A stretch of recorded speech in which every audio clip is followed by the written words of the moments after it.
घनश्याम हे घनश्याम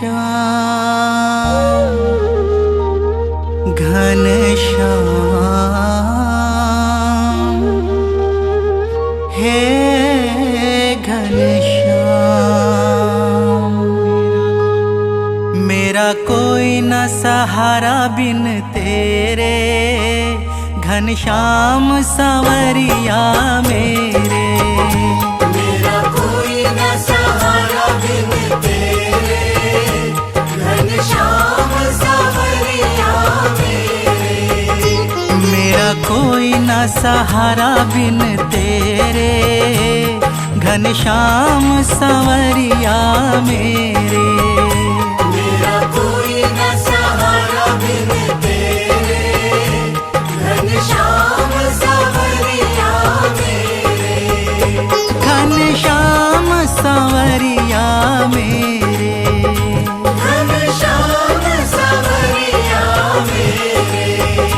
घनश्याम संवरिया मेरे।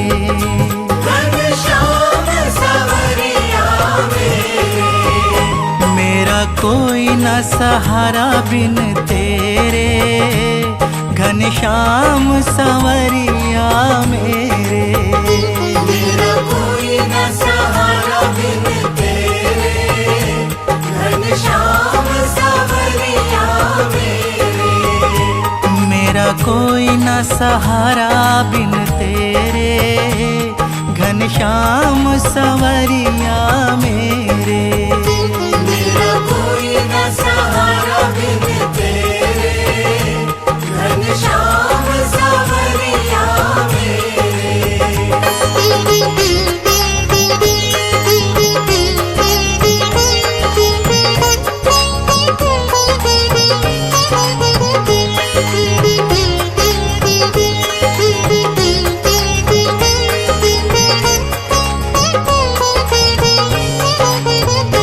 तुम दीन बंधु हितकारी।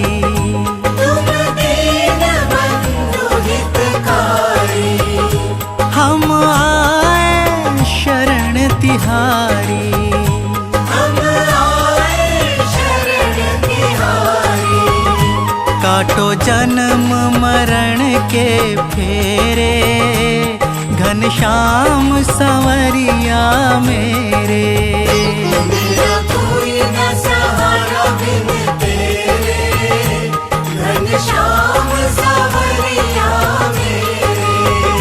मेरा कोई न सहारा बिन तेरे घनश्याम संवरिया मेरे। मेरा कोई न सहारा बिन तेरे घनश्याम संवरिया मेरे।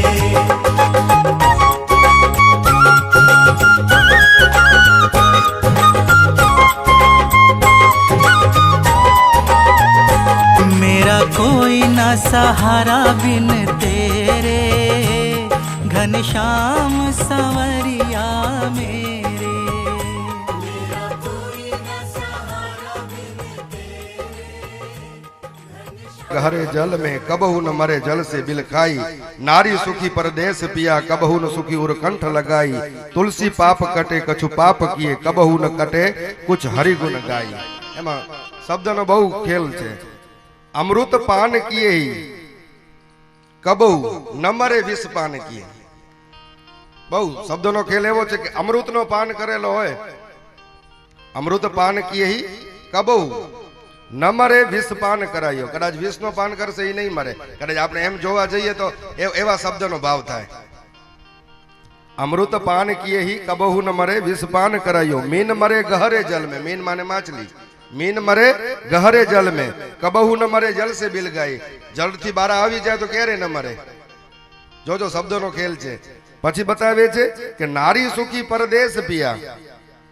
जेनो पति परदेश होय ई नारी सुखी होय पण कबहू न सुखी उर कंठ लगाई। एनो पति घरे होय तो क्यारे सुखी न होय। सांभळजो। अने तुलसी पाप कटे कछु पाप किए कबहू न कटे कछु हरिगुण गाई। तुलसी कहे छे के पाप कटे पण क्यारे कटे પાપ કીએ પાપ કટે. પણ શબ્દનો ખેલ છે, એની અંદર સજનો ક્યાં ક્યાં કયો શબ્દ વાપરવો એ યોગ્ય છે. તો એટલે કહે છે કે અમૃત પાન કીએ કબહુ ન મરે, વિષ પાન કરાયો. અમૃતનું પાન કરે ને એ ક્યારે ન મરે. અમૃત પાન કીએ હી કબહુ ન મરે, વિષ પાન કરાયો. વિષનું પાન કરે, ઝેરનું પાન કરે એ મરે. મીન મરે ગહરે જલ में કબહુ ન મરે, જલ સે બિલગાઈ. મીન માને માછલી. માછલી પાણીમાં હોય ને ત્યારે ક્યારે ન મરે, પણ પાણીથી અલગ થઈ જાય તો મરી જાય. અને નારી સુખી પરદેશ પિયા કબહુ ન. કબહુ શબ્દ ક્યાં લગાડવો એનો મહત્વ છે. અને સુખી ઉર કંઠ લગાઈ, એ પોતાના પતિ ઘરે હોય ને ત્યારે જ સુખી હોય એ નારી. અને પછી કે છે તુલસી પાપ કટે કછુ પાપ કીએ કબહુ ન. હે, પાપ કરવાથી પાપ ક્યારે નથી મટતા, પણ કટે કછુ હરિગુણ ગાઈ. પાપ ક્યારે મટી જાય કે ભગવાનનું નામ લેવાથી પાપ મટી જાય છે, એમને એમ પાપ મટતા નથી. એટલે તુલસીદાસજી બહુ સુંદર વાત કરી છે. અને અહીંયા ગંગા સતીને એમના આપણે ચરિત્રાર્થની અંદર જોયું તો જીવનની અંદર સુખી થવા માટે મુખ્યત્વ મોટામાં મોટો ફાળો ઈ જ છે, એના સિવાય બીજો કોઈ નથી. એટલે સદગુરુના વચનમાં હંમેશાને માટે વિશ્વાસ રાખી અને જીવને માટે અંત સરવાળે પરમધામમાં લઈ જવું મોટામાં મોટો આપણો મુખ્યત્વ નિયમ ઈ છે. નિમિરાજા પૂછે છે કે ભગવાનનો નૈષ્ટિક કર્મ કોને કહેવાય? એટલે અવિહોત્ર કહે છે કર્મ શાસ્ત્રવિત છે, ઈ કરવું અકર્મ, નિષિદ્ધ કર્મ, વિકર્મ, વિહિત કર્મોનું ઉલ્લંઘન. વેદ પરમાત્માનું સ્વરૂપ છે, તેમાં વિદ્વાનોને મોહિત ક્યારેય ન થવું જોઈએ. તે કથા કઈ સંભળાવી નિમિરાજા ધ્રુમિલજીને પૂછે છે કે ભગવાનના ભક્તોની વશ થઈ અને કેટલા ભગવાનના અવતાર થયા? ત્યારે કીધું મત્સ્ય, કુર્મ, વરા, નરસિંહ, રામ વગેરે અવતારો થયા. નિમિરાજાએ પ્રશ્ન કરે છે જે લોકો ભગવાનની ભક્તિ નથી કરતા એમની શી ગતિ થાય છે? ત્યારે કહે છે કે ભગવાનની ચારે વર્ણ માટે ભગવાનની ભક્તિ કરવી યોગ્ય છે. અન્નદાન, દક્ષિણાદાન વિનાના અવિધિપૂર્વક યજ્ઞ કરવામાં આવેલા યજ્ઞો વ્યર્થ જાય છે. એટલા માટે નવમા યોગીશ્વરજીને પૂછે છે કે કયા સમયે ભગવાનનો કેવો રંગ હતો? ત્યારે કહે છે કે સત્ય, ત્રેતા, દ્વાપર, કલીમાં ભગવાનની અનેક રીતે પૂજા થતી હતી.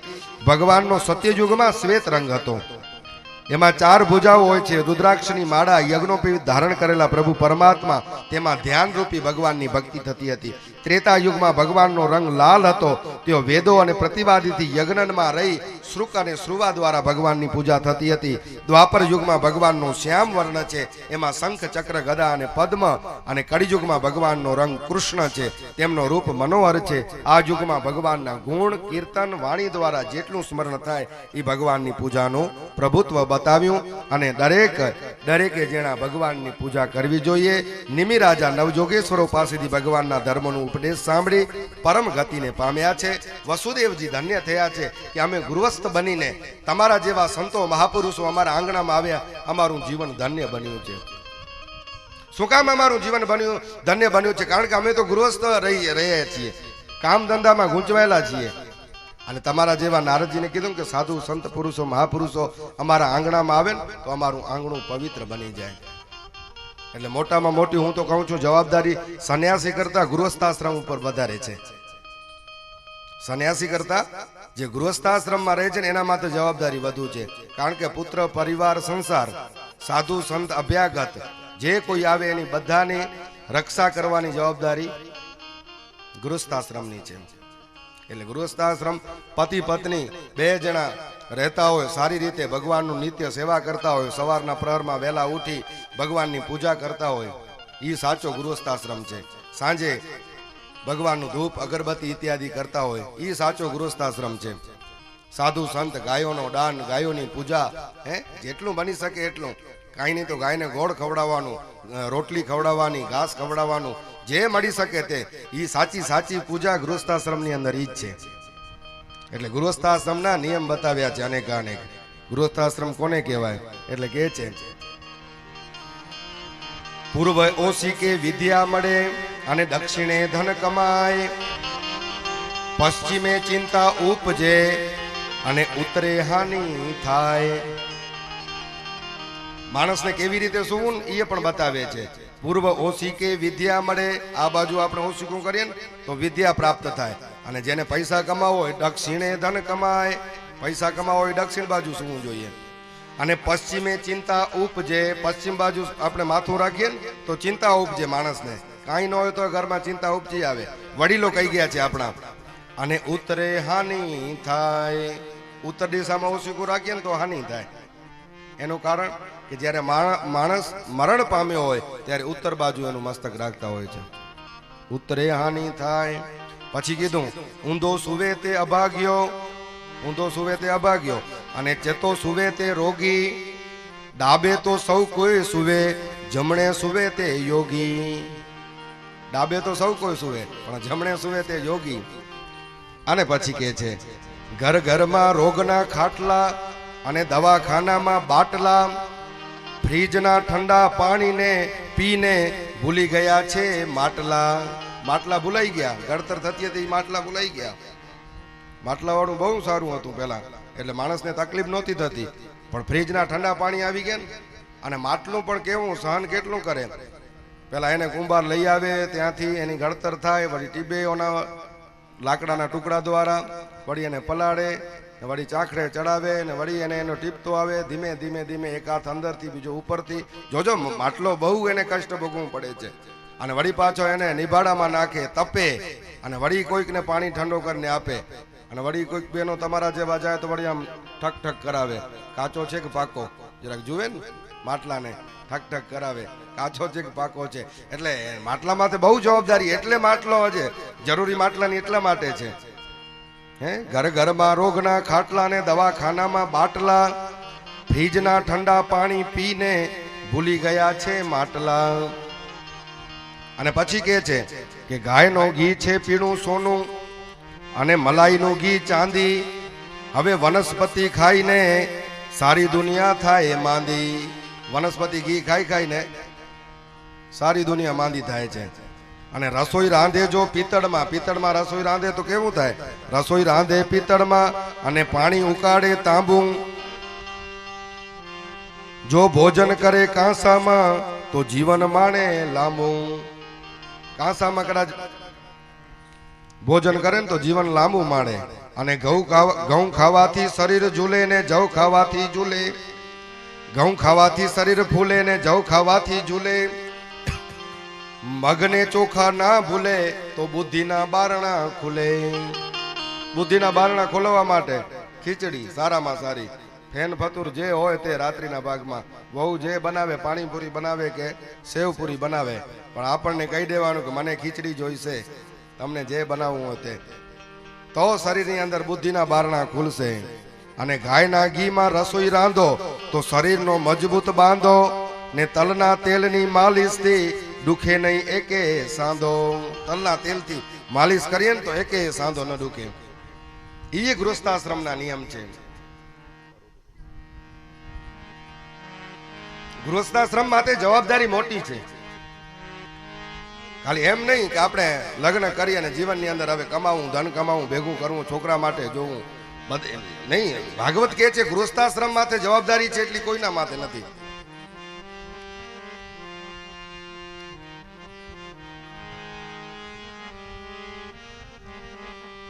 એટલા માટે આપણા કવિઓ કહે છે પરોઢ થઈને પાંગર્યું મન,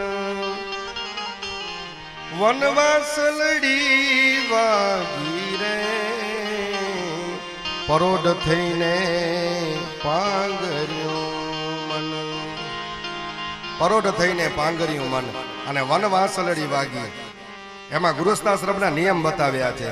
અને શું કહે છે, કેવા પ્રકારની સ્ત્રી હોવી જોઈએ, એને શું શું કરવું જોઈએ, અને એ બતાવે છે અહીંયા. ને પહેલાના જમાનામાં શું થતું હતું, કદાચ તમને ખબર ન હોય તો તમારી સાસુ હયાત હોય એમને પૂછજો, કદાચ તો હજી તમને ખ્યાલ હશે, ભૂલ્યા નહીં હો.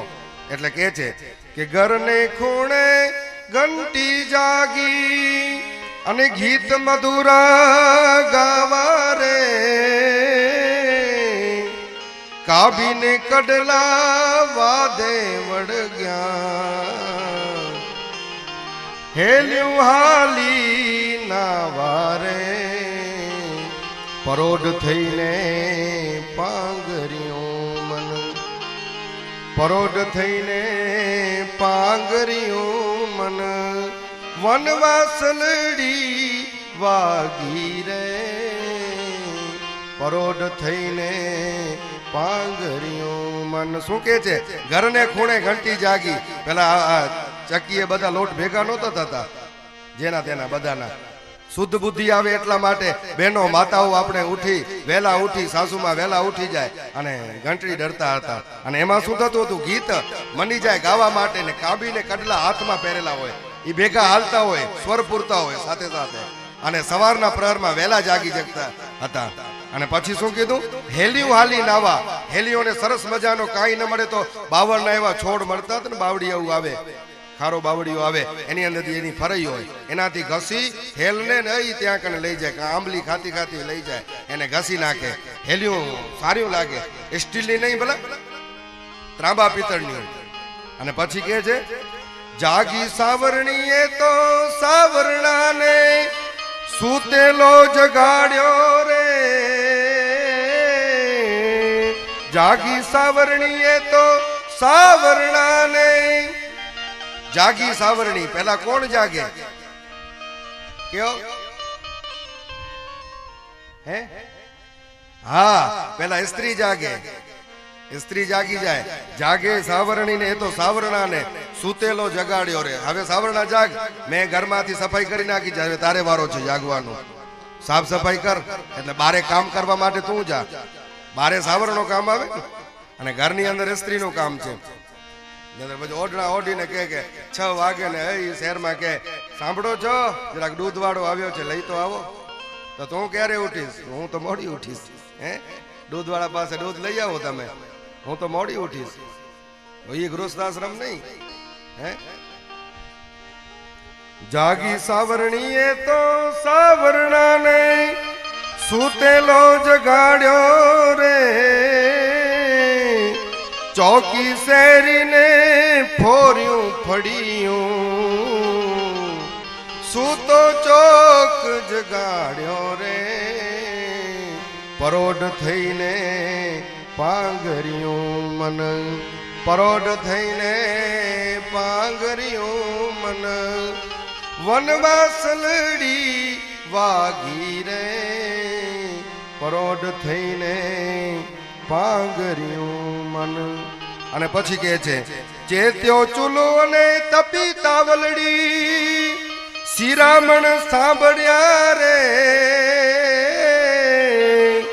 ગાય વાછરડું જુદા પડ્યા માં છોરું બાંભરિયા રે પરોઢ થઈને પાંગર્યું મન ચેત્યો ચૂલો હે પછી બા ડાર ત્યાં કને ઘંટી ડળીને પાછી આવે અને પછી ચૂલો પ્રગટે ચેત્યો ચૂલો ને તપી તાવલડી એના માથે ને રોટલા આવા જાડા જાડા માથે નાખીને 2-4 આપણને જેટલા જોઈએ એટલા મજા આવે સારા 100 પાણીથી આમ ગોતા આવે લોટને એ લોટની રોટલી મીઠી થાય પછી તો ગેસ માથે જેટલો તપ આપી એનો નથી પણ જે ચૂલા માથે થયેલું અનાજ હે ચેત્યો ચૂલો ને તપી તાવલડ ને શિરામણ સાંભળ્યા એટલે શિરામણ થઈ જાય અને પછી શું થતું હતું ગાય વાછરનું જુદા પડી એની માં ચરવા માટે આવે જાય હાથમાં લાકડીનો ટુકડો લઈ અને એ પુરુષ હોય એ ગાયને મૂકતો જાય અને ત્યાં કને માં છોરું બાંભરિયા રે છોરું વિચાર કરતો કે હવે મારી માં સાંજના મને મળશે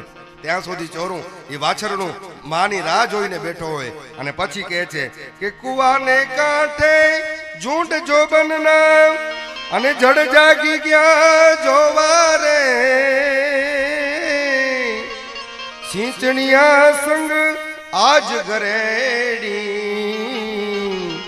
ગીત મંડી ગઈ ગાવા રે પરોઢ થઈને પાંગર્યું મન પરોઢ થઈને પાંગર્યું મન વનવાસલડી વાઘી રે પરોઢ થઈને પાંગર્યું સજનો આ ગૃહસ્થાશ્રમના નિયમ છે ગૃહસ્થની અંદર આપણે રહીએ ગામડાનું જીવન કેવું હોય એની વાત કરે છે ગામડાના જીવનની અંદર જીવનને ધન્ય બનાવવાની વાત કરે છે ગામડું કેવું હોવું જોઈએ આપણું વ્યવહાર કેવું હોવું જોઈએ ખપે ભલે ને આપણે પરદેશમાં રહેતા હોઈએ કમાવા માટે પણ આપણી સંસ્કૃતિ ક્યારે ભૂલવી ન જોઈએ ભાગવતનું મુખ્યત્વ ધર્મ એ છે કે આપણી સંસ્કૃતિ ક્યારે ન ભૂલાય જેમ જેમ નામ ટૂંકા થતા જાય તેમ તેમ આપણા કપડા ટૂંકા થતા જાય, પણ નહીં, મારી બાપ દાદાની અને મારા ઇજ્જત હું રાખીશ બધાની માટે. ઈ પ્રમાણે મારા વસ્ત્ર, મારા નામ, મારો વ્યવહાર, મારી વાણી હું ઈ પ્રમાણે વાપરીશ. ઈ હોવું જરૂરી છે સજનો. એટલા માટે હે હરિ હરિ હરિ હરિ નારાયણ ઓમ નારાયણ હરિ હરિ હરિ હરિ નારાયણ ઓમ નારાયણ હરિ હરિ હરિ હરિ નારાયણ ઓમ નારાયણ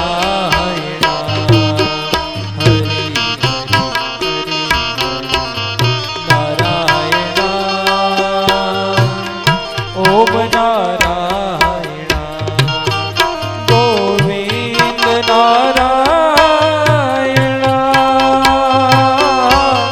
ગોપાલ નારાયણ ઓ ગોવિંદ નારાયણ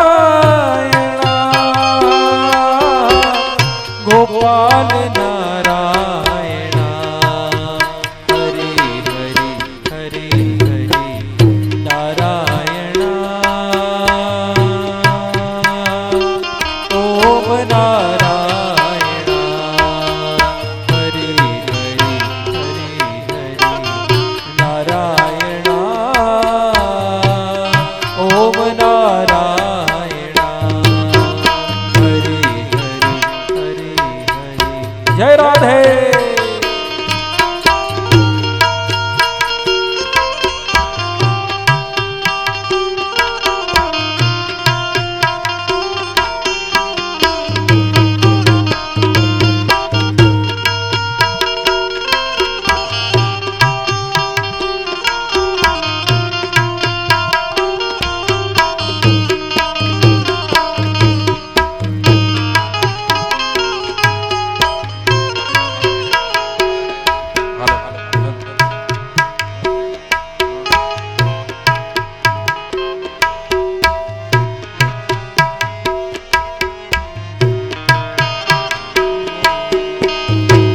રામ સૃષ્ટિનો સર્જનહાર તેને તમે ઓળખી લ્યો.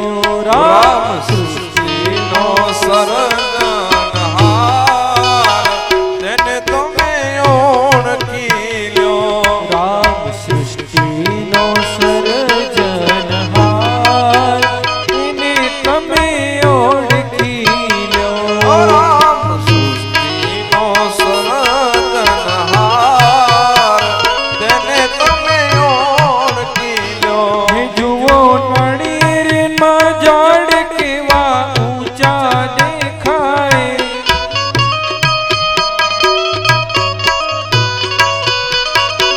તેના ફળમાં ત્રણ ત્રણ પડદા દેખાય. તેના થડમાં ત્રણ પડદા દેખાય. એમાં પાણીનો પૂરનાર તેને તમે ઓળખી લ્યો. હાલો પ્રાણીનો પૂરનાર તેને તમે ઓળખી લ્યો. રામ સૃષ્ટિનો સર્જનહાર તેને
સરીખા નીર કોણે ભર્યા એમાં અમૃત સરખા નિર્કોને ભર્યા એ તો વૃષ્ટિ વરસાવનાર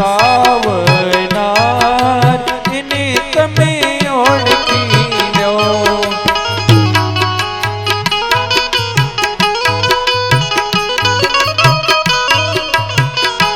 રામ સૃષ્ટિનો સર્જનહાર એને તમે ઓળખી લો રામ સૃષ્ટિનો સરજનહાર તને તમે ઓળખી લ્યો જય રાધે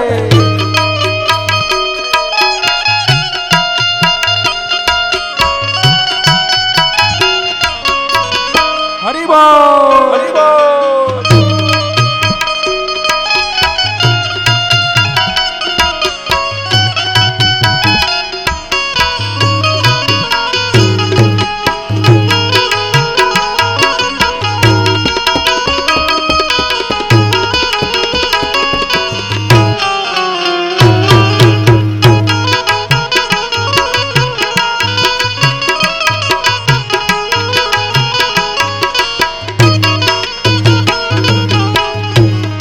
ભજન એક સીતારામનો કરીએ રે એક સીતારામનો કરીએ ઓ ભજન એક સીતારામનો કરીએ રે ભજન એક સીતારામનું કરીએ રે ભાવેથી ભવસાગર તરીએ રે ભાવેથી ભવસાગર તરીએ રે ભજન એક સીતારામનો કરીએ રે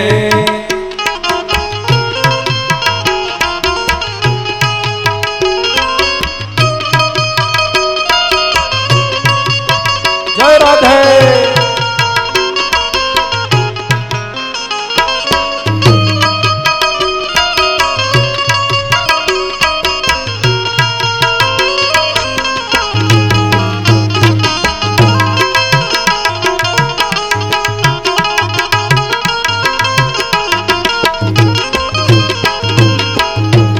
સંસાર સુખ વાદળની છાયા રે સંસાર સુખ વાદળની છાયા રે એમાં તને શેની લાગી માયા રે એના તમે શેની લાગી છે માયા અમર નથી કોઈની આ કાયા રે અમર નથી કોઈની આ કાયા રે ભજન એક સીતારામનો કરીએ રે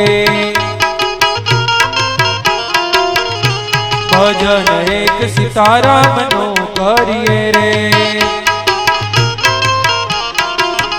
મેલ મોટા ને મન જના સાંકડા રે એ મેલ મોટા ને મન જના સાંકડા રે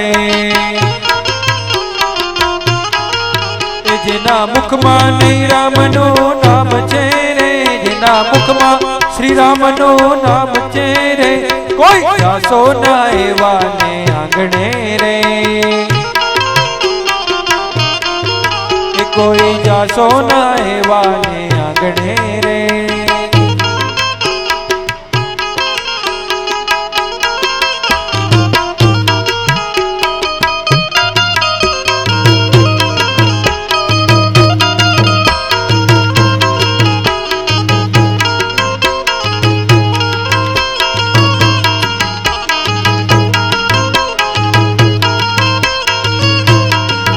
કદી સારા ન કામ થાય હાથથી રે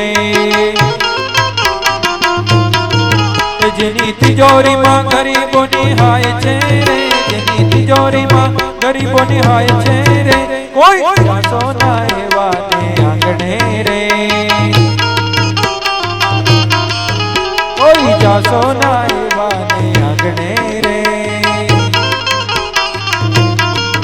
કનૈયા મુરલી વાળા રે વાલીડા મુરલી વાળા રે તમે જસુદા ના દયા રે કનુડા મુરલી વાળા રે લાગો છો બહુરૂપણા બહુરૂપણા બહુરૂપણા લાગો છો બહુ પાણા રે કનૈયા મુરલી વાળા રે ભાઈઓને રમવું હોય તો ભાઈઓ આવી જજો. આજે છેલ્લો દિવસ છે કથાનો છેલ્લો દિવસ છે. ભાઈઓ રમવા માટે પધારો. આ ભગવાનનો ધામ છે અને ભાગવત કથામાં એક એક ડગલું માંડશો તો એ પુણ્ય કમાશો. માટે આવું અવસર બીજી વાર નહીં મળે. રમો, બધા રમજો ભાઈઓ. જય હો. બહેનો પણ રમો, બહેનોને રમવાનો જ છે. હાલો ભાઈઓ બધા. દિલીપભાઈ બધાને લઈ આવો. સૈયર મોરી રે ચાંદાને પાંચવાડે ઓલો સૂરજ ક્યારે ઉગશે રે જી ઓલો સૂરજ ક્યારે ઉગશે રે જી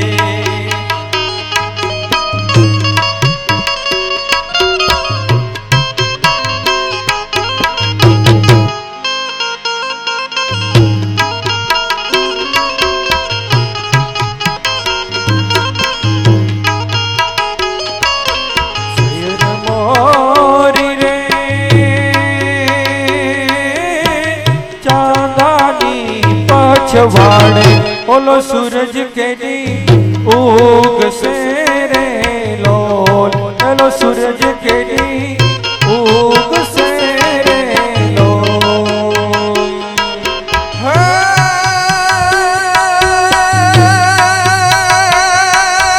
સૈયદ મોરી રે ચાંદાને પાંચવાડે ઓલો યાદવ રાય ક્યારે આવે રે જી ઓલો યાદવ રાય ક્યારે આવે રે જી હે આવશે કાઈ સાતમને સોમવારે. હે આવશે કાઈ સાતમને સોમવારે. આઠમની મધરાતે રે નો. સૈયર મોરી રે ચાંદાને પાંચવારે ઓલો સૂરજ ક્યારે ઉગશે રે જી જય હો. ઓલો સૂરજ ક્યારે ઉગશે રે જી આવો અવસર બીજી વાર નહીં મળે. ખૂબ આનંદનો અવસર છે અને અંતિમ દિવસ છે આ ભાગવત કથાનો. તો જે ભક્તોને રમવું હોય બધા આવી જજો. ખૂબ આનંદ કરવાનો છે.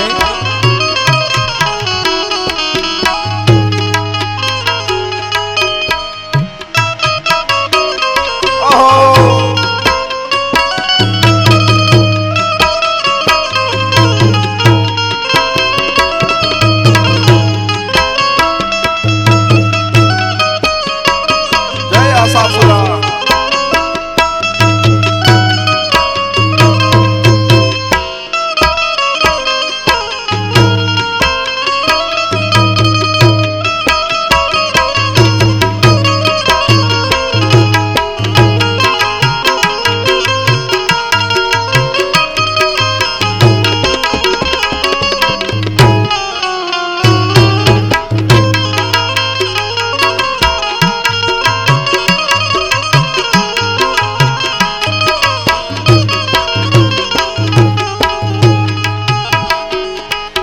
સાહેબો રે ગોવાળિયો મારો વાલીનો રે ગોવાળિયો હાલો સાહેબો રે ગોવાળિયો મારો મીઠડો રે ગોવાળિયો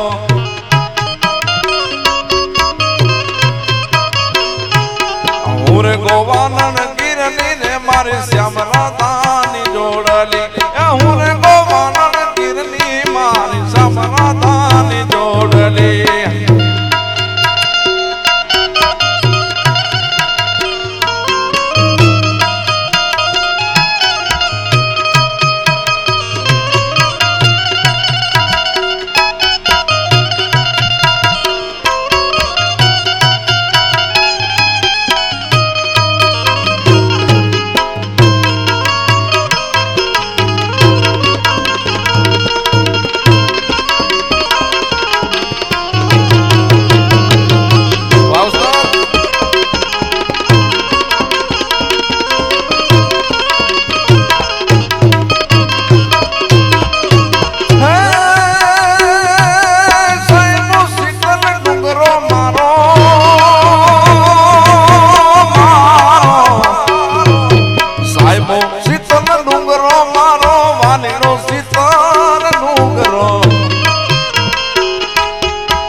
ડુંગરની રીછણી મારી શ્યામ રાધાની જોડલી હું ડુંગરની રીછણી મારી શ્યામ રાધાની જોડલી આવો સાહેબો રે ગોવાળિયો એ ગોવાળિયો મારો વાલીડો રે ગોવાળિયો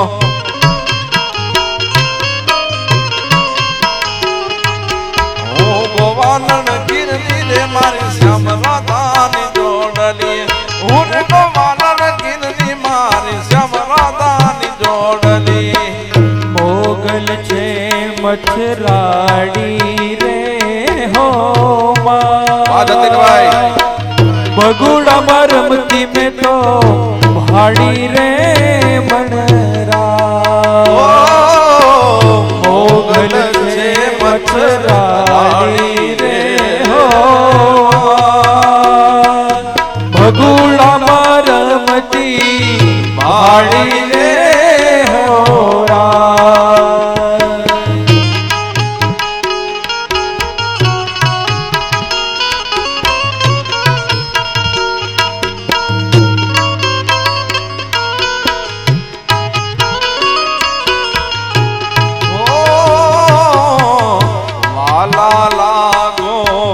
વાલા લાગો મારા કાન ગોકુળ ગામના વાલા લાગો કાન વાલા લાગો મારા કાન ગોકુળ ગામના વાલા લાગો કાન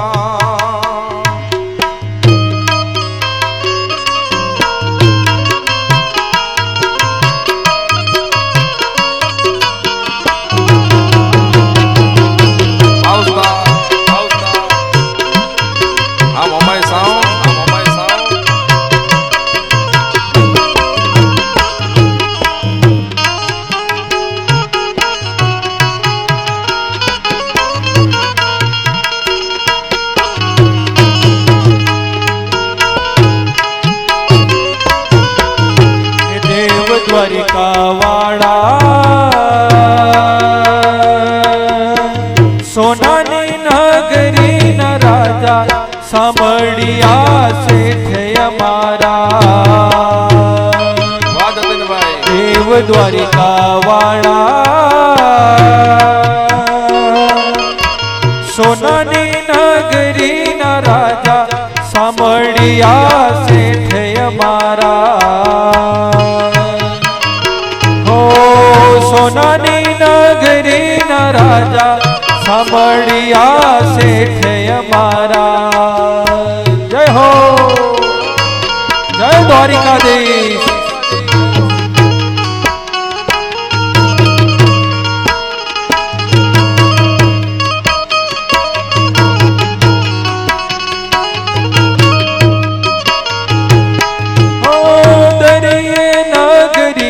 શોભે તારી દ્વારિકા ઊંચા રે મોલ ને અજબ જરુખા દેવ દ્વારિકા વાળા હો સોનાની નગરી ના રાજા સાંભળ્યા શેઠ અમારા હો સોનાની નગરી ના રાજા સાંભળ્યા શેઠ અમારા કાનુડા ને કઈ ને થાકી વાલીડા ને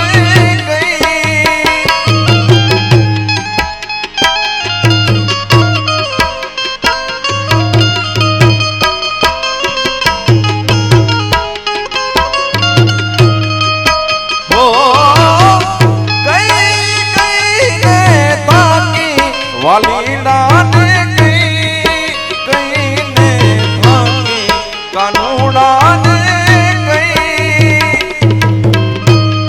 ઠાકોર ના ઠાકોર તારા બંધ દરવાજા ખો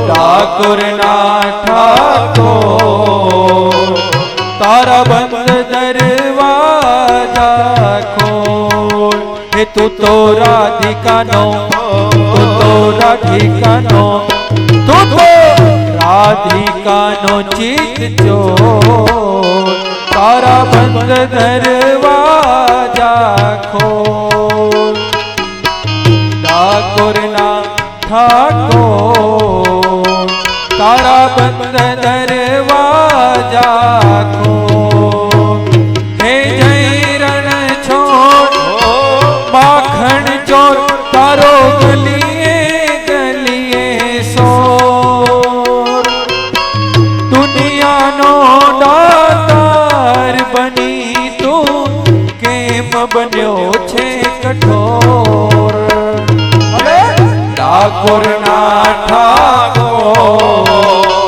તારા બંધ દરવાજા ખોલ જય ડાકોર વાળા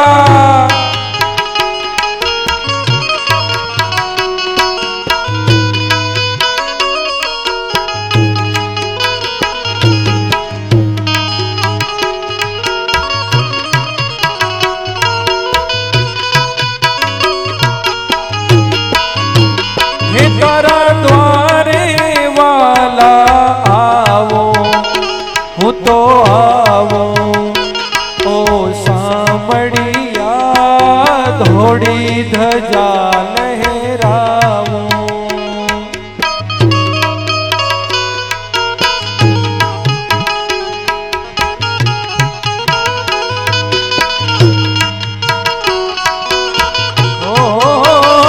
તારા રંગે હું રંગાવો એ હરંગાવો ઓ કાનુડા ગુણલા તારા હું ગાવો હે અકળાયો પૂજાયો હું આવ્યો તારે મોં હે દુનિયાનો દાતાર બની તું કેમ બન્યો છે કઠોર અરે અરે ઠાકોરના ઠાકોર તારા બંધ દરવાજા ખોલ રાધિકાનો ચિત ચોર તારા બંધ દરવાજા ખોલ જય ડાકોર વાળા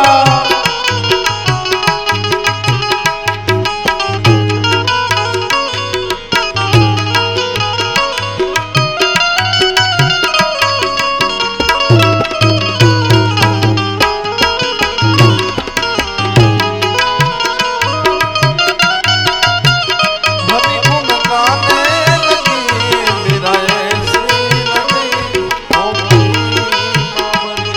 હે આકાશમાંથી ઉતર્યા રે ભોળી ભવાની માં આકાશમાંથી ઉતર્યા રે મોરે ભવાની માં હે ઉતર્યા એવા નોતર્યા રે ભોળી ભવાની માં ઉતર્યા એવા નોતર્યા રે મારે ભવાની માં હે ઉતર્યા કિયા ભાઈને આંગણે રે મારી ભોમાએ માં ઉતર્યા કે આ ભાઈ નાગણે રે મારી ભવાની માં હે ઉતર્યા ચીમન લાલ ને આંગણે રે મારી ભોમાએ માં ઉતર્યા મન દાદા ના આંગણે રે મારી મોમાઈ માં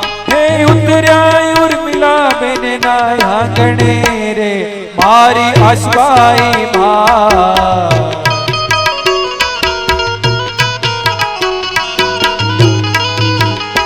હે આકાશમાંથી ઉતર્યા રે ભોળી ભવાની માં જય હો ભવાની માં વાહ પ્રકાશભાઈ જય હો બાપ વાહ જતીનભાઈ જય હો દિલીપભાઈ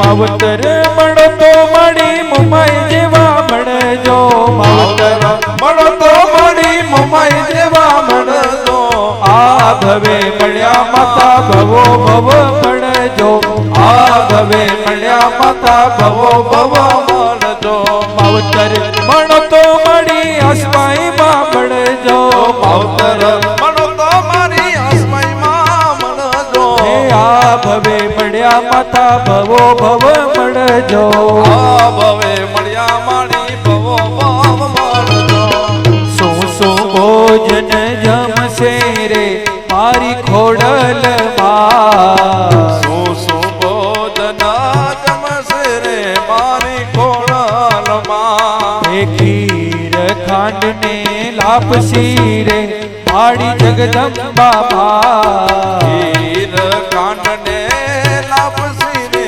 મારી જગદંબા ઉપર પાપડ નો કટકો રે મારી ખોડલ માં ઉપર પાપડ નો કટકો રે મારી ખોડલ માં હે આકાશ માંથી ઉતર્યા રે ભોળી ભવાની માં આકાશ માંથી ઉતર્યા રે ભોળી ભવાની માં હે ભોળે તમે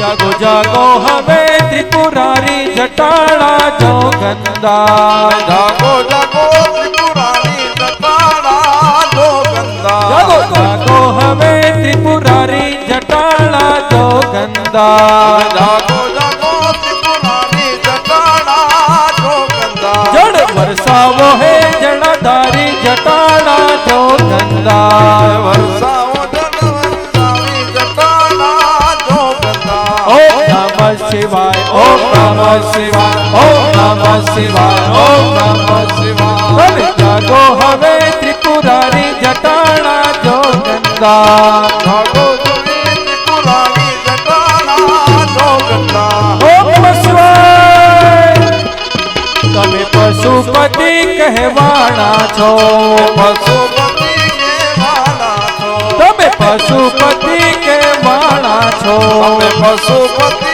કહેવાના છો એ ભોળા પશુથી કે મરિહાણા છો તમે પશુથી કે મરિહાણા છો તમે જટને છો ધારી જટાળા જો ગંદા જાગો જાગો હવે ત્રિપુરારી જટાળા જો ગંદા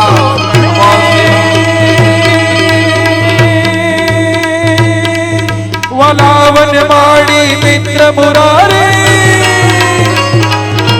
વલાવન માડી મિત્ર મુરારી નાથ તમે નટખટ મારી અશિવાત મારી પ્રીત રૂપાડી વિસરી ગયા છો વન માડી જીરે વિસરી ગયા છો વન માડી જીરે વિસરી ગયા છો વન માડી જીરે વિસરી ગયા છો વન માડી કૃષ્ણ કનૈયા લાલ કી શ્રી સુખદેવજી રાજા પરીક્ષિતને કથા ગંગા કિનારે સંભળાવી રહ્યા છે. હવે નારદજી ત્યાંથી નારાયણ નારાયણ કરી અને વસુદેવજી પાસેથી વિદાય લીધી. ભાગવત ધર્મનો ઉપદેશ એમને સંભળાવ્યું. નવ યોગેશ્વરની કથા કહી. હવે બધા દેવતાઓ એકાંતમાં નિરાંતમાં આવી અને કૃષ્ણ ભગવાન પાસે આવે છે દ્વારિકાની અંદર અને કહે છે કે ભગવાન હવે તમારી લીલા માયા સમેટી લ્યો. હવે સંપૂર્ણ સમય લીલા માયા સમેટવાનું થઈ ગયું છે. અનેક લીલાઓ પૃથ્વીમાંથી પ્રભુ પરમાત્મા તમે કરી છે. હવે તમારી લીલા માયા સમેટી અને અમારા લોકમાંથી થઈ અને તમારા પરધામની અંદર આવો આટલી આજ્ઞા કરી છે. એટલે ભગવાને કીધું કે બ્રાહ્મણોના શાપને હવે નિમિત્ત બનાવીશ. બ્રાહ્મણોના શ્રાપને હવે નિમિત્ત બનાવીશ એવું ભગવાને કીધું. એટલે દ્વારકામાં સુખનો અપસુખનો બધા થવા લાગ્યા અને આ બાજુ બધા કૃષ્ણ ભગવાનને શરણે આવે છે. અને ભગવાને બધાને કીધું કે એક કામ કરો, પિંડારક ક્ષેત્રની અંદર ત્યાં કને જઈએ પ્રભાસ પાટણની અંદર અને આપણે બ્રાહ્મણોને ભોજન કરાવશું, ગાયોને ને બધાને ભોજન કરાવશું, દાન ધર્મ કરશું તો આ અપસુકન આપણા માથેથી ટળી જાય. એટલું તે વખતે કીધું સજ્જનોને. બધા ત્યાં કરીને જવા માટે રવાના થાય છે અને ઉદ્ધવજી ભગવાન પાસે આવે છે. આજે ઉદ્ધવજી ભગવાન પાસે આવી પ્રાર્થના કરવા લાગ્યા છે કે હે પ્રભુ પરમાત્મા, બ્રાહ્મણોના શ્રાપને મિથ્યા કરવાની તમારામાં તાકાત છે. તમે બ્રાહ્મણોના શ્રાપને મિથ્યા કરી શકો એટલી તમારામાં તાકાત છે, પણ તમે અનુમોદન શું કામ કરો છો? અને તે જ વખતે ભગવાને કીધું કે હવે ઉદ્ધવ, એક વખત તો સમય જવા માટે જવું જ પડશે ને, આ શરીર છોડીને. એક સમય તો એવું આવશે જ ને. એટલા માટે આ શરીરમાંથી હવે પ્રીતિ લઈ લઈએ અને તમે પણ જાઓ બદ્રિકાશ્રમની અંદર અને ત્યાં કને જપ તપ કરો. માણસ એકલો આવ્યો છે ને એકલો જવાનું છે. ઉદ્ધવજી કીધું ના પ્રભુ, હું તમારી સાથે ચાલીશ. કે નહીં ઉદ્ધવ. અને તે વખતે ઉદ્ધવ જાજુ ભગવાનને કીધું ને, ત્યારે ભગવાને ઉદ્ધવને જ્ઞાનોપદેશ કર્યું છે. ભાગવતની અંદર બતાવવામાં આવ્યું છે 11મા સ્કંદની અંદર ઉદ્ધવને જ્ઞાન આપ્યું છે ને કીધું છે એક વખત યદુરાજા અને એક અવધૂતના વેશમાં ફરતા હતા દત્તાત્રેય. એટલે યદુરાજા તેમની પાસે જઈ અને કીધું કે તમે અવધૂતના વેશમાં છો છતાં રાજી કેમ છો? અને તે વખતે દત્તાત્રેય મહારાજે કીધું કે હું 24 ગુરુ મેં કર્યા છે મારી જાત પ્રમાણે. તો એ 24 ગુરુઓની કથા જે યદુ મહારાજને સંભળાવી હતી તે ઉદ્ધવજી હું તમને કથા સંભળાવું છું, તેનું તમે પાન કરો. ભગવાન કહે છે પહેલા તો તમે તમારું મન છે ને, ભગવાન કીધું ઉદ્ધવને મારામાં પરોવી રાખો. કોઈ પણ પ્રકારનો વિઘ્ન તમને નડશે નહીં. અને હવે તમને ભગવાનની ભાગવત ગાથાનું વર્ણન કરી સંભળાવું છું. 24 ગુરુઓની કથા કહું છું, એમાં સાંભળો જે દત્તાત્રેય મહારાજે કીધું છે. અને દત્તાત્રેય મહારાજ યદુરાજાને કીધું હતું 24 ગુરુમાં મેં પહેલા ગુરુ પૃથ્વીને કર્યા. શું કામ પૃથ્વીને કર્યા? કે પૃથ્વીમાં સહનશીલતાનો ગુણ છે. તમે કૂવો પાણી કાઢશું, આપણે ઘર બાંધશું, તોડશું, પૃથ્વીને હાલશું, ચાલશું, ફરશું, તો પૃથ્વીને વજન નથી લાગતો. કારણ કે માં છે અને સહનશીલતાનો ગુણ છે. એટલે મેં પૃથ્વીને ગુરુ કર્યા. બીજા ગુરુ કર્યા વાયુને. વાયુ દાખલા તરીકે અહીંયાથી સુગંધ લેશે, એ સુગંધ પસરતો જશે, પણ એ જ્યારે દુર્ગંધ વાળી પાછી ક્યાંક આવશે તો એ વાયુ દુર્ગંધ લેતો જશે. એટલે સુગંધનો સંગ નથી કરતો અને દુર્ગંધનો પણ સંગ નથી કરતો. એટલે વાયુને મેં બીજા ગુરુ કર્યા. ત્રીજા ગુરુ કર્યા આકાશને. આકાશ ક્યારે વાદળાઓથી નિર્લેપાતો નથી. વરસાદ વરસે, વીજળી ચમકે, પણ આકાશને કાંઈ ફેર પડતો નથી. એટલે ત્રીજા ગુરુ મેં આકાશને કર્યા. ચોથા ગુરુ મેં જળને કર્યા. જળ સ્વભાવથી સ્વચ્છ હોય છે, પણ પછી લોકો એની અંદર ગંદાપણું કરી અને એને જળને એવું બનાવી નાખે છે કે બીજી વાર વપરાય નહીં. પણ સ્વભાવથી જળ સ્વચ્છ હોય છે. એવી રીતે યતિ, યોગી, મુનિ અને મનુષ્યના સ્વભાવ છે એ જળ જેવા સ્વચ્છ હોવા જોઈએ. મન છે એ સ્વચ્છ હોવું જોઈએ. પછી મેં અગ્નિને ગુરુ કર્યા. કારણ કે અગ્નિ પાસેથી મેં ચળકતાનું, તેજનું મેં ગુણ લીધું. એનું કારણ કે અગ્નિ જેવો માણસ ગુણવાન હોવો જોઈએ અને તેજસ્વી હોવો જોઈએ.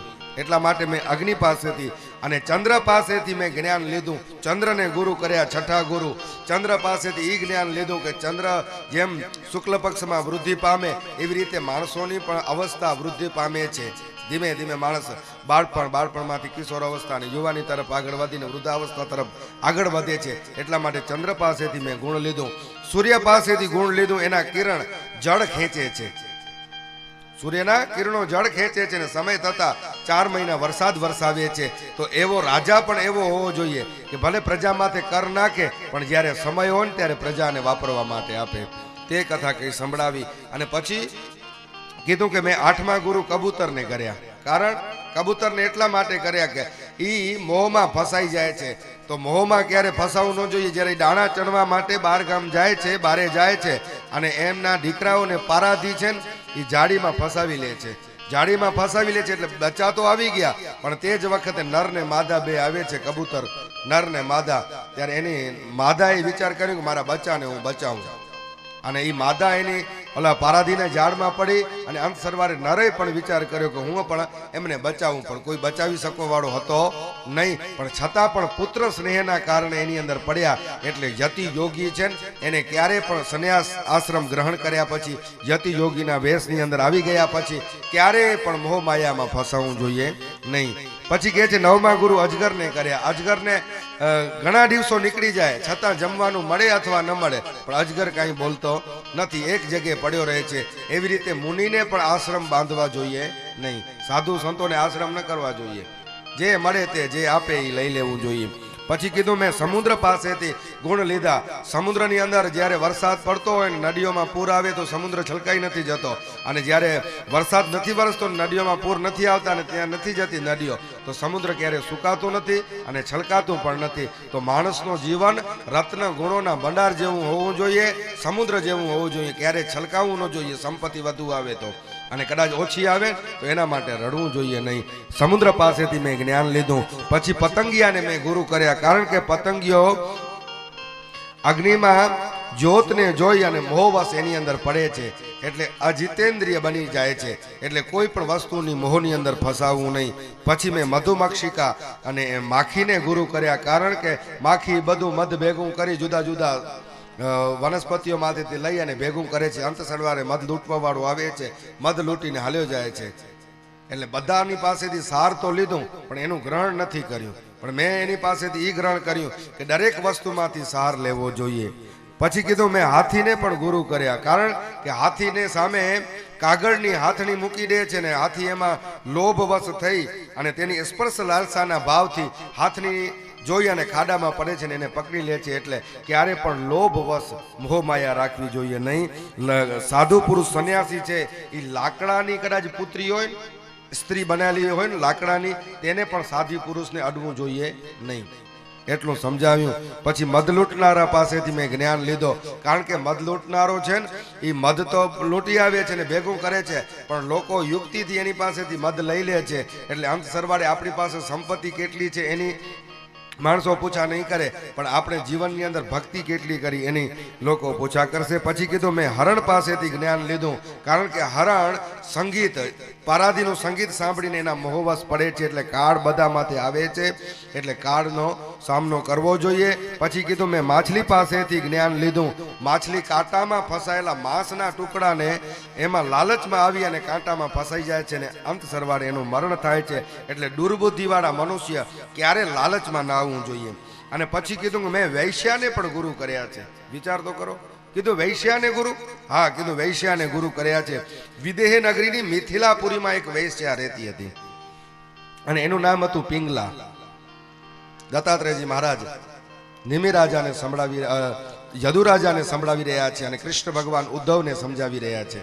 અને એ કહે છે કે વૈશ્યાને ગુરુ કર્યા દત્તાત્રેય મહારાજ. 24 ગુરુમાંથી એક ગુરુ એને વૈશ્યાને કર્યા, કારણ કે વૈશ્યા તે વખતે શણગાર સજી, 16 શણગાર સજી અને મિથિલાપુરીમાં ઊભી હતી. પર પુરુષનું ચિંતન કરતી હતી. કોઈક પુરુષ આવે, ધનવાન પુરુષ આવે, મને ઘણા બધા પૈસા આપે, હું એને સુખ ભોગ આપું, એવા ભાવ સાથે અડધીથી પોણી રાત્રિ વીતી ગઈ અને કોઈ એની પાસે આવ્યું નહીં. ત્યારે એ વૈશ્યાને વૈરાગ્ય જાગ્યો અને વિચાર કર્યો કે મેં પરપુરુષનું ચિંતન કર્યું એના કરતાં પરમ પુરુષનું ચિંતન કર્યું હોત તો ભગવાન મને અચૂક દર્શન આપે.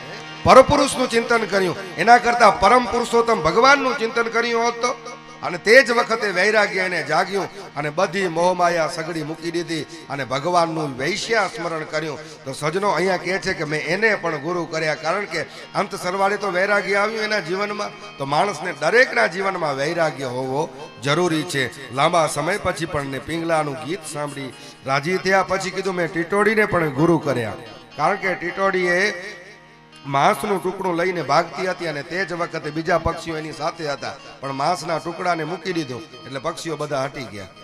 ત્યારે મેં વિચાર કર્યો કે ટીટોડીને એટલા માટે ગુરુ કર્યો કે જે લોભવાળી વસ્તુ હતી ત્યાં સુધી બધા આપણી પાછળ દોડતા હતા, પણ એ વસ્તુનો ત્યાગ કરી દઈએ તો, આસક્તિ જ ન રાખીએ તો, આસક્તિ જ પતનનું કારણ છે ને, એટલે આસક્તિ મૂકી દેવું. પછી કીધું મેં બાળક પાસેથી જ્ઞાન લીધું, નાનકડા બાળક પાસેથી. એનું અપમાન કરો, એના વખાણ કરો, એને કાંઈ ફેર નથી પડતો, ગુણ કે દોષ એનામાં કાંઈ નથી. એટલે માણસનું જીવન બાળક જેવું હોવું જોઈએ. વખાણ કરો અથવા એના ગુણ ગાઓ અથવા એનું અપમાન કરો, એમાં એને કોઈ પણ પ્રકારનો ભેદબુદ્ધિ ન હોય. પછી કુંવારી કન્યાને મેં ગુરુ કર્યા. એ કન્યાને જોવા માટે સાસરા પક્ષથી આવ્યા હતા અને ઘરમાં કોઈ હતું નહીં અને કન્યા એકલી હતી. આતિથ્ય સત્કાર કરવું હતું એટલા માટે ડાંગર ખાંડતી હતી. એટલે કન્યાએ ડાંગર ખાંડે ને એટલે અવાજ થતો હતો ચૂડીનો. બારે અવાજ સંભળાય એટલે બધાને ખબર પડી જાય કે ઘરમાં ખાવાનું છે નહીં ને કન્યા કૂટી રહી છે. એટલા માટે એક એક ચૂડી ઉતારી નાખી કન્યાએ, હાથમાં એક એક ચૂડી રાખી અને પછી ડાંગર ખાંડી અને ભોજન સત્કાર કરાવ્યો. તો એમની પાસેથી મેં એ ગુણ લીધું કે મુનિ યતિ યોગી હોય ને એ જાજા રહેવું ન જોઈએ. જેવી રીતે ચૂડી એક એક રાખી હાથમાં, એવી રીતે યતિ યોગી મુનિને એકલા વિચરણ કરવું જોઈએ. તે કઈ સંભળાવ્યું. પછી કીધું મેં બાણ બનાવનારને પણ ગુરુ બનાવ્યા. બાણ બનાવનાર પોતાના આસન અને શ્વાસને એટલો જીતી શક્યો, કેટલોક રાજાની સવારી બાજુમાંથી નીકળતી હતી, વાજતા ગાજતા નીકળતી હતી, છતાં પણ બાણ બનાવનારાને ખબર ન પડી. કોઈ પૂછ્યું રાજાની સવારી નીકળી? કીધું મને ખબર નથી, ભલા હું બાણ બનાવતો હતો. ત્યારે એ કીધું આસન અને શ્વાસને એ આટલો જીત્યો. એટલો જ આપણને પ્રભુ ભક્તિ માટે આસન ને શ્વાસને જીતવાનું છે. એટલા માટે મેં બાણ બનાવનારાને ગુરુ માન્યો, સર્પને મેં ગુરુ માન્યો, કારણ કે સર્પ ઉંદરના ડરમાં રહે. એટલે યતિ જોગી મનુષ્ય જે છે એ ક્યારે પોતાના ઘર કે વાડા ન બાંધવા જોઈએ. આપણે જોઈએ છે ને ફલાણા 50 એકડમાં ફલાણા માણસનું સંન્યાસ આશ્રમ, એ પછી સંન્યાસ આશ્રમ છે કે શું છે? એના કરતા તો ગૃહસ્થમાં રહો ને સાહેબ, કોણ ના કરે છે? તો આ આશ્રમ આનો, આ ફલાણાનો આશ્રમ. તો અહીંયા કીધું કે એમને ક્યારે ઘર ન બાંધવા જોઈએ. અને કીધું અંત સરવાળે કરોડિયાને જોઈ લ્યો કે પોતાના લારથી આખો બ્રહ્માંડ જેવું બનાવીને અંત સરવાળે એમાં જ પોતે લીન કરી નાખે. એવી રીતે જ પ્રભુ પરમાત્મા પોતાનામાં લીન કરી નાખે છે. પછી કીધું મેં ભમરીને ગુરુ બનાવ્યા, કારણ કે એ ઈયળને એની અંદર દિવાલની અંદર બંધ કરીને રાખે. હોય તો ઈયળ નાનકડી આટલી, પણ ભમરી એને ડંખ મારતી જાય, ડરાવતી જાય, ધમકાવતી જાય, અને અંત સરવાળે એ શરીર તજ્યા વગર જ એ ભમરી બની જાય છે. એટલા માટે મનુષ્ય છે એ જો ઈશ્વરનું ચિંતન કરે ને તો અંત સરવાળે એ ભગવાનમય બની જાય છે. આટલી કથા કઈ અમને સંભળાવી છે. 24 ગુરુઓની કથા સંભળાવી અને કીધું કે રાજા અંત સરવાળે તો આપણો આત્મા એ આપણો જ ગુરુ છે, આપણે જ આપણા ગુરુ છીએ, બીજે ક્યાંય જવાની જરૂર નથી. લૌકિક અને પરલૌકિક ગતિ વિશે કીધું. ત્યારે કીધું કે દરેક પરિસ્થિતિમાં અભિમાન મૂકી ભગવાનનું જાપ કરવું જોઈએ. બદ્ધ અને મુક્ત કોણ છે? તો કીધું જે મારું મારું કરે છે એ બંધાયેલા છે, ને ભગવાનને કહે છે તારું તારું, એ બધા મુક્ત છે. બદ્ધ અને મુક્તના લક્ષણ કઈ સંભળાવ્યા. જે વાણી દ્વારા પવિત્ર બની ભગવાનની કથા કીર્તન સાંભળે છે આવો ભક્ત બધાય કરતા શ્રેષ્ઠ છે. સૂર્ય, અગ્નિ, બ્રાહ્મણ, ગાય, વૈષ્ણવ, આકાશ, પૃથ્વી, આત્મા અને વાયુ બધામાં ભગવાનની પૂજા કરવી. સત્સંગ અને ભક્તિ યોગનો મહિમા છે. સત્સંગનો મહિમા ખૂબ અદ્ભુત છે. જેણે સત્સંગ દ્વારા બલિ, બાણાસુર, પ્રહલાદ, વિભીષણ, સુગ્રીવ, ગજેન્દ્ર, જટાયુ, ગોપીઓ એ બધી સત્સંગ દ્વારા ભગવાન કહે છે મને પામી ગઈ છે. પછી સત્વ, રજ અને તમસ. સાત્વિક માણસ કોને કહેવાય? જેની પ્રશંસા લોકો કરતા હોય એ સાત્વિક માણસ. રાજસિક જેમની લોકો ઉપેક્ષા કરતા હોય કે ઠીક છે, અને તામસી જે લોકો જેની નિંદા કરતા હોય એને તામસી કહેવામાં આવે છે. પછી ઉદ્ધવજી ભગવાનની પાસે ધ્યાન યોગનું, ભક્તિ યોગનું મહિમા સાંભળ્યો. ત્યારબાદ સિદ્ધિઓ બતાવી, અણિમા, લગીમા, મહિમા, પ્રાપ્તિ, પ્રાકામ્ય, ઈશિતા, વસિતા, કામ, વસિતા, દૂરનું સાંભળવું, એ સિદ્ધિઓ બતાવી. પછી ભગવાનની વિભૂતિઓનું વર્ણન કર્યું. ભગવાન કહે છે કે દરેક સમયે મેં અર્જુનને પણ સંભળાવ્યું હતું. ગણના કરનારાઓમાં કાળ હું છું, વેદોમાં અભ્યાસ કરનારા બ્રહ્મા હું છું, મંત્રોમાં અ ઉ અને મ હું છું, છંદોમાં ત્રિપદા ગાયત્રી, દેવતાઓમાં ઇન્દ્ર, એકાદશમાં રુદ્ર, શંકર, રાજાઓમાં મનુ, દેવોમાં નારદ, ગાયોમાં કામધેનુ હું છું, પક્ષીઓમાં ગરુડ, પિતૃઓમાં અર્યમા, દૈત્યોમાં પ્રહલાદ, નક્ષત્રોમાં ચંદ્રમા, યક્ષ તથા રાક્ષસોમાં કુબેર હું, ગજેન્દ્રમાં ઐરાવત નામનો હાથી હું, જળમાં વરુણ, પ્રકાશમાં સૂર્ય અને મનુષ્યમાં રાજા ભગવાન કહે છે હું છું. બધાની ગણતરી કરી બતાવી. ઋતુઓમાં વસંત, મહિનામાં માર્ગશીર્ષ, નક્ષત્રમાં અભિજીત મુહૂર્ત અને યુગોમાં સત્યયુગ, યોગમાં સમાધિ, સ્ત્રીઓમાં શત્રુપા અને પુરુષોમાં મનુ, પ્રાણીઓમાં સિંહ, આશ્રમોમાં સંન્યાસ, ઘોડામાં ઉચ્છ્રવા ઘોડો, ધાતુમાં સુવર્ણ, દંડ આપવામાં જમ, સર્પોમાં વાસુકી, નદીઓમાં ગંગા, સ્થાનોમાં હિમાલય, વનસ્પતિમાં પીપળો, ધાન્યમાં જવ, પુરોહિતમાં વશિષ્ઠ, વેદવેતાઓમાં બૃહસ્પતિ, સેનાપતિમાં કાર્તિક, રત્નોમાં પદ્મરાગ, વ્યાસોમાં કૃષ્ણ, દૈપાયન, કવિઓમાં શુક્રાચાર્ય અને ભક્તોમાં ઉદ્ધવ. ભગવાને કીધું પરમાણુઓની ગણતરી કરી શકાય પણ મારી વિભૂતિઓની ગણતરી કરી શકાય નહીં. વર્ણાશ્રમ બતાવ્યું કે બ્રહ્મચારી જે છે એને વેદ ધ્યાન કરી ગુરુની મૂર્તિની પૂજા કરવી, ગૃહસ્થને માટે અતિથિ વગેરેની સેવા કરવી, સ્વધર્મનું પાલન કરવું, વાનપ્રસ્થથી કંદ મૂળ ફળ ખાઈને પોતાનો નિર્વાહ કરે અને સંન્યાસી એકલા પૃથ્વીમાંથી વિચરણ કરવું જોઈએ. 12 પ્રકારના જમ અને નિયમ બતાવ્યા. એ બતાવ્યા સમ કોને કહેવાય? કે જેને બુદ્ધિને ભગવાન કહે છે મારામાં જોડી રાખે એને સમ. દમ કોને કહેવાય તો ઇન્દ્રિયોને સંયમ રાખે એને દમ. તિતિક્ષા કોને કહેવાય તો કીધું કે મારા પોતાનામાં સહન કરવાની પૂરી શક્તિ હોય છતાં પણ કોઈનો અપરાધ ન કરે એને તિતિક્ષા. ધૈર્ય કોને કહેવાય તો કીધું જીભ અને જનેન્દ્રિયો ઉપર વિજય પ્રાપ્ત કરે, સ્વાદમાં ને વાદમાં જીભને જીતી જાય એને ધૈર્ય કહેવાય. દાન કોને કહેવાય? કોઈને દંડ ન કરવું એ જ મોટામાં મોટું દાન છે. તપ કોને કહેવાય? કે કામનાઓનો ત્યાગ કરવો એને તપ કહેવાય. વીરતા કોને કહેવાય? કે પોતાની વાસનાઓ ઉપર વિજય મેળવું એને વીરતા કહેવાય. સત્ય કોને કહેવાય? તો સર્વત્ર સત્ય સ્વરૂપ પરમાત્માનું દર્શન કરવું. શૌચ કોને કહેવાય? કે કર્મોમાં ક્યારે આસક્ત ન થવું. સંન્યાસ કોને કહેવાય? તો કામનાઓનો ત્યાગ કરવો એને સાચો સંન્યાસ કહેવાય. અને દક્ષિણા કોને કહેવાય? તો અહીંયા ભાગવત કહે છે કે જ્ઞાનનો ઉપદેશ આપવો એ જ સાચી દક્ષિણા છે, બાકી નથી. જ્ઞાનનો ઉપદેશ કરવો એ જ સાચી દક્ષિણા છે. હવે આપણે બ્રાહ્મણને દક્ષિણા આપીએ છીએ કે બ્રાહ્મણ આપણને આપે છે દક્ષિણા? હે, ભાગવત કહે છે કે જ્ઞાનનો ઉપદેશ આપો ને એ જ સાચી દક્ષિણા છે. હે, એ જ સાચી દક્ષિણા છે. હવે કોણ કોને દક્ષિણા આપી રહ્યો છે વિચાર કરજો. પછી કીધું બળ કોને કહેવાય? તો પ્રાણાયામ દ્વારા શ્રેષ્ઠ બળ છે. લાભ કોને કહેવાય? તો ભગવાન કહે છે મારી ભક્તિ એ જ લાભ છે. વિદ્યા કોને કહેવાય? કે જેનાથી બ્રહ્મ અને આત્માનો ભેદ દૂર થઈ જાય એ વિદ્યા, બ્રહ્મ અને આત્માનો. લજ્જા કોને કહેવાય? તો પાપથી જેને ધૃણા થાય, ઓહો ખોટું થયું, પાપ થયું ખોટું થયું, એને લજ્જા કહેવાય. સુખ કોને કહેવાય? દુઃખ અને સુખની અનુભૂતિ થઈ જાય, દુઃખ અને સુખની ભાવના નષ્ટ થઈ જાય તેને જ સાચો સુખ માનવો. દુઃખ કોને કહેવાય? વિષય ભોગની કામના એ જ દુઃખ છે. પંડિત કોને કહેવાય? કે જે બંધન અને મોક્ષના તત્વને જાણે છે તે પંડિત. અને મૂર્ખ કોને કહેવાય? તો શરીર વગેરેમાં જેનું હું પણ છે તે મૂર્ખ.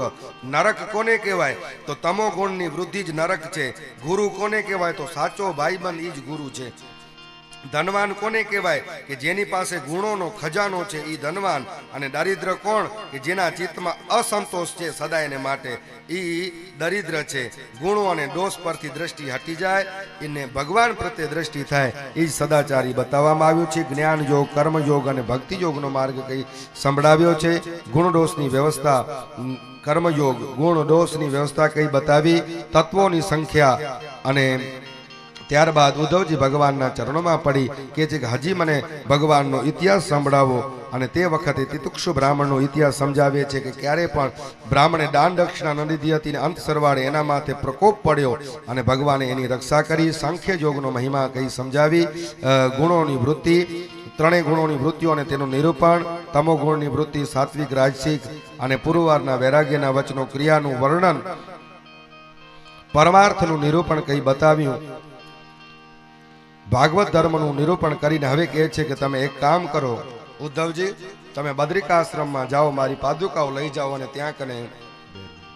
ત્યાં કને મારું સ્મરણ ચિત્ત અને મારામાં ધ્યાન લગાવીને રાખજો. કારણ કે અંત સરવાળે હવે મારો દેહ અહીંયા રહેવા વાળો નથી. રાજા પરીક્ષિત પૂછે છે કે ઉદ્ધવજીના ગયા પછી ભગવાને શું કર્યું સજનો? સુખદેવજી રાજા પરીક્ષિતને કહે છે કે આકાશમાં ઉત્પાતો થવા લાગ્યા, લોકોમાં વેર ભાવની ભાવના વધવા લાગી. અને એ જોઈને બધાને ભગવાને કીધું કે હાલો હવે પિંડારક ક્ષેત્રમાં પ્રવાસમાં આપણે ત્યાં કને જઈએ. બધાને ત્યાં કને લઈ જાય છે. પ્રવાસમાં લઈ જઈ અને પહોંચ્યા ત્યાં કને બધાએ દાન દક્ષિણાને બધું આપ્યું. અને અંત સરવાળે બધાની ભાવિવશ બુદ્ધિ હરાઈ ગઈ હતી અને તેથી બધા યાદવો મૈરેક નામની એક મદિરાનું પાન કર્યું છે સજનો. મૈરેક નામની મદિરાનું પાન કરી અને એ તીવ્ર મદિરાના પાનથી અંદરો અંદર એકબીજામાં યાદવો લડવા લાગ્યા છે.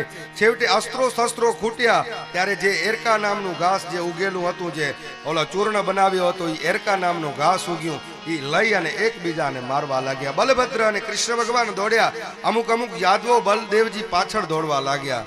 કીધું મૂકી દો, કારણ કે મદિરાનું પાન કર્યું હતું. મદોન્મસ્ત બનેલા યાદવો બધાએ પાન કરેલા હતા. અને ત્યારે ભગવાને બલભદ્રજીને રોક્યા કે ભાઈ હવે કોઈને બચાવવા જેવું નથી, કારણ કે એમની હવે આયુષ્ય હરાઈ ગઈ છે અને હવે એ અંત સરવાળે એ જાશે. એના પછી આપણને પણ આપણી માયા સમેટી અને પરમધામની અંદર જવું પડશે. આટલો ભગવાન બલદેવજીને સમજાવ્યું. ત્યારે બલદેવજી શું કર્યું? પોતાના સમુદ્ર તટ પર બેસી અને ભગવાનનું ચિંતન કરી આ પૃથ્વીને છોડી અને પરલોકની અંદર ગતિ સીધાવી ગયા છે. એ જોઈ અને ભગવાન પાસે દારૂક આવ્યો છે કે પ્રભુ, આટલા વર્ષો સુધી મેં તમારી સેવા કરી, હવે મને સાથે લઈ ચાલો. ભગવાને કીધું દારૂક કોઈ સાથે આવવાનું નથી. જેવો દારૂક રથમાંથી ઉતર્યો, ભગવાનના શસ્ત્ર આયુધ્યો બધા સડસડાટ કરી અને આકાશ માર્ગે જતા રહ્યા છે. દેવતાઓ, ઇન્દ્રાદિ દેવતાઓ, બ્રહ્મા, રુદ્ર ભગવાન, પાર્વતી સહિત ભગવાનને નિહાળવા માટે ત્યાં કને આવે છે. પ્રભુ પરમાત્મા સજનો પીપળાના ઝાડ નીચે બેસી પોતાના જમણી સાથળ ઉપર ડાબો ચરણ મૂકી અને ભગવાન તે જ વખતે સૂતા છે. અને અહીંયા આવી અને દારૂક ભગવાનને કહે છે કે ભગવાન, મારાથી કોઈ અપરાધ થયો તો ક્ષમા કરો, મને મુક્તિ આપો. ભગવાને કીધું કે જા દારૂક, આજથી કહી દેજે કે 7મે દાડે દ્વારકા પાણીમાં બુડી જશે. અને વસુદેવ દેવકીને કહેજો કે બળભદ્રજી પોતાના ધામમાં ગયા છે અને ભગવાન પોતાની હવે માયા સંકેલી અને કૃષ્ણ ભગવાન આ ધરાધામ છોડી અને પોતાના સ્વધામમાં જશે. આટલું કંઈ સમજાવ્યું અને જે કાંઈ કોઈ બચે એમને બધાને લઈ જજો અને અર્જુનને આશ્રિત થજો, આટલું ભગવાન કીધું છે. અને તે જ વખતે ભગવાન પોતે પીપળાના ઝાડ નીચે બેસી અને પોતાનું ધ્યાન લગાવી રહ્યા હતા અને આ શરીરને છોડવાની ગતિ જાણતા હતા, છતાં પણ ભગવાન સ્મરણ કરી રહ્યા હતા અને પોતાનું જમણું ચરણ મૂકી એના માથે ડાબો ચરણ મૂકી અને સૂતા હતા. અને તે જ વખતે કોઈક પારાથી આવી અને જોયું કે કોઈક મૃગલો મારી સામે લાલ લાલ ભગવાનના ચરણ દેખાતા હતા. ત્યારે વિચાર કર્યું કે કોઈક મૃગલો મારી રાહ જોઈને બેઠો છે. એટલે પારાધી તે જ વખતે જરા નામનો પારાધીએ જે ટુકડો લગાડેલો હતો લોખંડનો એ બાણ માથે ચડાવી અને તે જ વખતે બાણ છોડ્યું, ભગવાનના ચરણમાં લાગ્યો. દોડતો દોડતો આવ્યો કે એમને એમ થયું કે મારો શિકાર મને મળી ગયો છે. ને જ્યાં કને જોયું તો કોટી બ્રહ્માંડના અધિપતિને જોયા અને રડવા લાગ્યો છે કે પ્રભુ, પ્રાચીનો પીપળો અને પોઢ્યા છે રાય, કૃષ્ણ લીલા અહીં પૂર્ણ થાય. પ્રાચીનો પીપળો અને પોઢ્યા છે રાય, કૃષ્ણ લીલા અહીં પૂર્ણ થાય. પ્રાચીનો પીપળો અને પોઢ્યા છે યદુરાય સજનો, કૃષ્ણ ભગવાન લીલા અહીંયા સજનો પૂર્ણ થાય છે. જેવો પારાધી વિચાર કર્યો કે મારો શિકાર મળી ગયો છે અને તે જ વખતે ભગવાનના ચરણોમાં ઢળી પડ્યો. શિકાર નથી, એ તો સાંભળ્યો છે સાહેબ. સાંભળ્યાના ચરણોમાં પડી રડવા લાગ્યો. ભગવાને કીધું કે જન્મ જન્મ મુનિ જતન કરાઈ, મેં મારી રીતે બધું ઋણ ચૂકવી નાખ્યું છે. ભલે ભગવાન તમે ઋણ ચૂક્યું છે, હું ભલે વાલી હતો અને તે વખતે રામાવતારમાં તમે મને બાણ નાખી હતી, પણ એ ભગવાન નહીં. પણ હવે હું કયા મોઢે અહીંયાથી દુનિયામાં રહીશ? લોકો બધા મને કહેશે કે ભગવાનને મારવા વાળો છે, એટલે હું કેવી રીતે રહીશ? એટલે ભગવાને કીધું કે જા, મારી ગતિ થાય તેથી પહેલા તને ઉત્તમ ગતિ આપું છું. ઈ કોટી બ્રહ્માંડના અધિપતિ એને ઉત્તમ ગતિ આપી અને ભગવાન પોતાના ધામ નિજ ધામમાં એમને મોકલ્યો. અને આ બાજુ જરા ને ભગવાને આશીર્વાદ આપ્યા. શ્રી સુખદેવજી કહે છે, રાજા પરીક્ષિતને કથા સંભળાવી રહ્યા છે.